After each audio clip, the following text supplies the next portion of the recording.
Hello and welcome to this week's Patriots Mailbag. I'm Doug Kyde. If you have a question for me, tweet it to me at Doug Kyde using that hashtag MailDoug, and maybe I'll answer it here or in my weekly written mailbag on Nesson.com. First question, Vic asks, Doug, let's talk Patriots offensive weapons. Always a fun subject. What can/should they do to make sure they're giving their quarterbacks a chance to win games? And I thought this was glaring in Week 4 against the Kansas City Chiefs. When you're going up against Tyreek Hill at wide receiver, Sammy Watkins and McCole Hardman behind him, Travis Kelce is their top tight end. Meanwhile, Damiere Byrd is leading Patriots wide receivers in snaps, and Ryan Izzo is their top tight end. I really don't know how far you'd have to go back in Patriots history to find a worse top wide receiver tight end combination than the Patriots have so far this season, which also might be the worst 1-2 punch there at wide receiver and tight end in the NFL. So I think the Patriots might have to look outside of the organization, but at the same time, it takes two to tango, and you don't know who will be available in a trade at either one of those positions.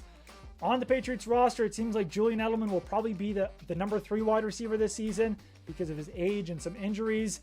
N'Keal Harry showed some promise, but still a little bit behind the 8 ball, not quite as dependable as you like him to be. At tight end, they've got 2 rookies in Devin Asiasi and Dalton Keene, 3rd-round picks, but neither one has even been targeted through the first 4 weeks of the season. So I would certainly look to make a trade, but if the Patriots can't find one, then that could be a trouble area throughout the season. Second question here related to that, Mike asks, when will we see the first catch by one of the drafted tight ends? Asiasi targetless through 4 weeks, despite the fact that he's been on the field. Dalton Keene has yet to even dress for a game. So I don't know. To be safe, maybe I'd say week 7 or week 8. I'm not sure if it happens in week 5 against the Denver Broncos. Then the Patriots have a bye week. So this is certainly not what I was expecting out of Asiasi and Keene. I thought they would have no trouble passing Ryan Izzo on the depth chart. Izzo really hasn't done that much as a pass catcher. He's been fine as a blocker, but ideally, the Patriots would like one of those guys, Asiasi or Keene, to emerge before the end of the season, but they've got almost nothing out of them so far, and that's definitely not great. Last question here, Conscientious asks, when do you think Gilmore and Cam will return? And I'm not sure. No one really knows at this point. If they stay asymptomatic, then at the most it would be 10 days before they could return.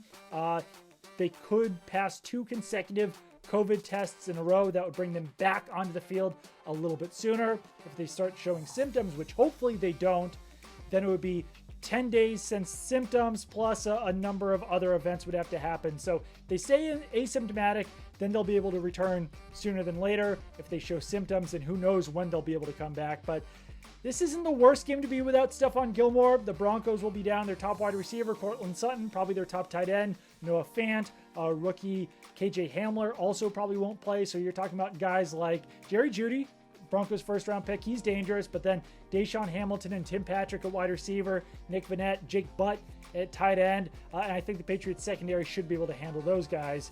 At quarterback, it's either going to be Jarrett Stidham or Brian Hoyer.